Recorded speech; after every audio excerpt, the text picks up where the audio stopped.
మీరు మహిమ పొందండి. యేసునామములో అడుగుతున్నాను తండ్రి. మీరు అలాగే చూద్దాం.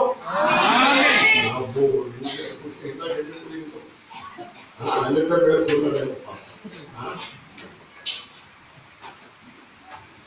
క్రీస్తునందు ప్రియులారా, మనం చదువుకున్న ఈ భాగం 2 వారాల నుంచి ధ్యానం చేస్తున్నాం. 2 వారాలకే 2 సంవత్సరాలు కూడా చేయొచ్చు. 2 వారాలే కాదు, 2 సంవత్సరాలు చేయొచ్చు, 3 సంవత్సరాలు కూడా చేయొచ్చు. దేవుని మాటలు కదా. ఇక చదువుకున్న ఈ భాగంలో యాకోబు అనేటువంటి వ్యక్తి యేసు ప్రభు యొక్క తమ్ముడు, చెదిరిపోయినటువంటి 12 గోత్రముల వారికి రాస్తున్నటువంటి లేఖన భాగం అన్నమాట. ఎందుకు చెదిరిపోయారో చెప్పని రాత్రి కూడా చంపేశారు. అందుకు భయపడి ఎటువంటి పదాలే వెళ్ళిపోయారు. చెదిరిపోయినటువంటి వారికి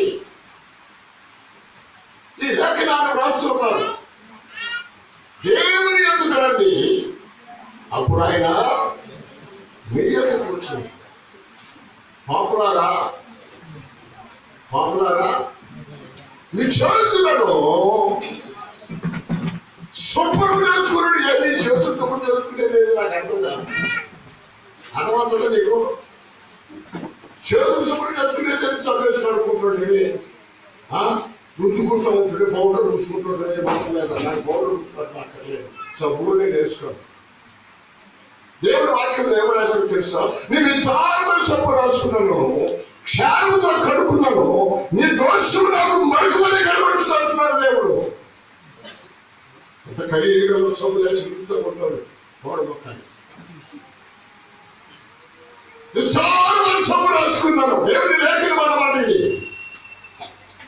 ఎంత ఖరీదుగా సబ్బు రాసుకున్నా సరే, ఎంత ఖరీదుగా పౌడర్ పూసుకున్నా సరే, ఎంత ఖరీదుగా దానిని వాడుకున్నా సరే, అది నీచు కూడా కనపడుతుంది. దేవుడి యొక్క తండ్రి లేకపోతే నీచు కూడా కనపడుతుంది.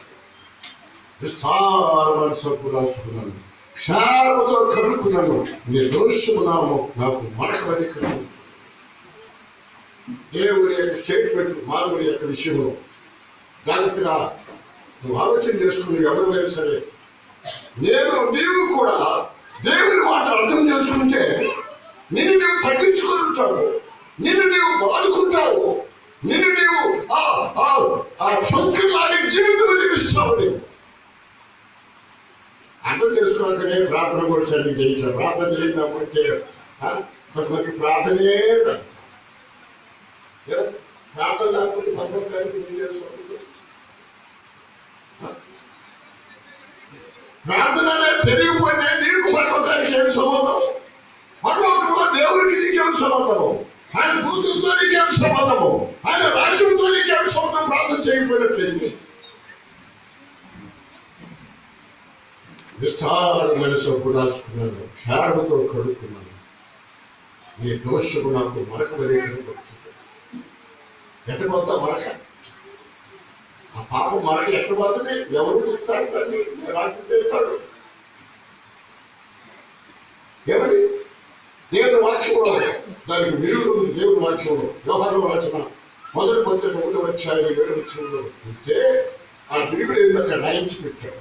ఆ మురికి, ఆ పాప మురికి, ఆ మచ్చ, ఆ డాగు, నీ పాప దోషము హృదయం అనేటువంటి ఆ కవాటంలో రాసిపెట్టినటువంటి ఎక్కడ పోతుంది అంటే ఇక్కడ జవాబు ఉంది దేవుని యొక్క వాక్యంలో. యోహాను సువార్త, యోహాను పత్రిక 1వ అధ్యాయము 7వ వచనంలో చూద్దాం. నాదే